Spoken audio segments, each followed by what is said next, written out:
मैं आपको हिंदी कृतिका में पाठ 3 रीढ़ की हड्डी पढ़ा रही हूँ, जिसे आप ध्यानपूर्वक सुनेंगे।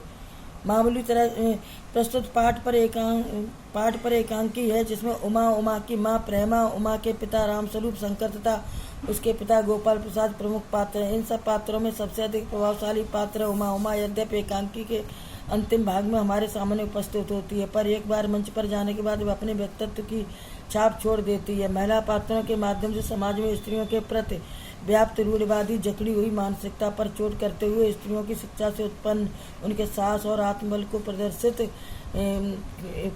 लेखक ने किया है। इस पाठ में लेखक ने स्त्रियों की शिक्षा से उत्पन्न उनके साहस और आत्मबल को प्रदर्शित किया है, जो इस प्रकार है।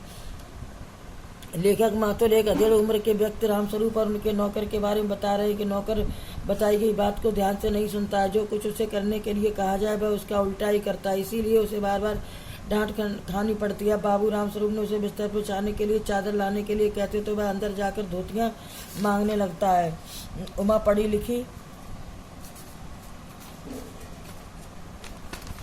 पढ़ी लिखी है, उसने बीए पास किया। उसके माता पिता को उसके विवाह की चिंता, बड़ी मुश्किल से उन्होंने एक लड़का ढूंढा है। शंकर MBBS का छात्र है और उसका पिता उमा को देखने के रामस्वरूप घर पर आने वाले हैं। रामस्वरूप और उसकी पत्नी घर को सजाने तथा तैयारी में लगे। रामस्वरूप नौकर की सहायता से कमरे को सजाने में लगा है। तख्ती को एक तरफ कर उस पर चादर बिछा दी गई। हारमोनियम और सितार भी वहां लाकर रख दी गई। रामस्वरूप पत्नी से अपनी बेटी उमा को तैयार होने के लिए कहते। उमा मुँह फुलाई पड़ी है, वह पाउडर लगाकर सजने धजने के लिए तैयार नहीं थी। लड़के वालों की ओर से गोपाल प्रसाद और उसके सुपुत्र शंकर एकांकी में आते। शंकर की शादी रामस्वरूप की पुत्री उमा से होनी। लड़के वाले रामस्वरूप के घर पहुंचते हैं, जहां उनका स्वागत किया जाता है। रीति अनुसार गोपाल प्रसाद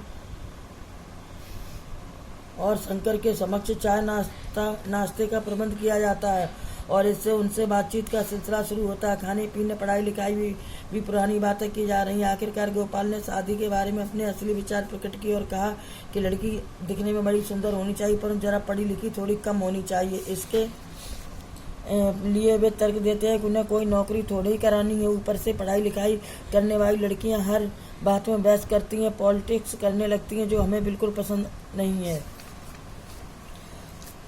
उमा तस्तरी में पान लेकर उन लोगों के सामने आती। उसकी आंखों पर चश्मा देखकर बाप बेटे चौंक उठते हैं। गोपाल प्रसाद संदेह प्रकट करते कि कहीं अधिक पढ़ाई के कारण तो नहीं है। रामस्वरूप साफ इनकार कर देते। गोपाल प्रसाद को उमा की चाल और ढाल की छत पसंद आ जाती। उमा सितार बजाती हुई मीरा का भजन गाती। इसी बीच उसकी आंखें शंकर की झेंपती सी आंखों से मिल जाती हैं। वह गाते गाते अचानक रुक जाती है। उसके पिता रामस्वरूप पेंटिंग, सिलाई, कढ़ाई आदि में उसकी निपुणता के बारे में बताते हैं। गोपाल प्रसाद उमा से पूछते हैं कि क्या तुमने कुछ इनाम भी जीते? उमा चुप रहती है। रामस्वरूप ज़्यादा और जोर डालते हैं तो वह दृढ़ स्वर में कहने लगती है कि मैं क्या कहूँ, लड़की को तो कुर्सी मेज की तरह खरीदार को दिखा दिया जाता है। उसकी इच्छा अनिच्छा के बारे में तो कुछ पूछा ही नहीं जाता। क्या लड़कियों का दिल नहीं होता?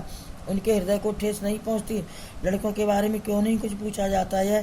साहबजादे शंकर लड़कियों के हॉस्टल के आसपास घूमते समय भगाए गए थे। ये नौकरानी के पैरों पकड़कर अपना मुंह छिपाकर भागे थे। मैंने BA पास किया, कोई पाप नहीं किया। मुझे अपनी इज्जत, अपने मान का ख्याल है।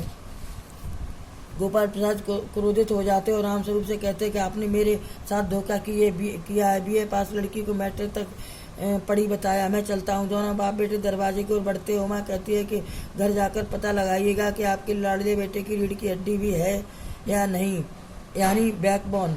गोपाल प्रसाद के चेहरे पर बेबसी भरा क्रोध और उनके लड़के के चेहरे पर रुलासापन। दोनों बाहर चले जाते। उमा रोने लगती है। बच्चों, पाठ पूरा हुआ। स्वयं भी पढ़ें और प्रश्नोत्तर याद करें।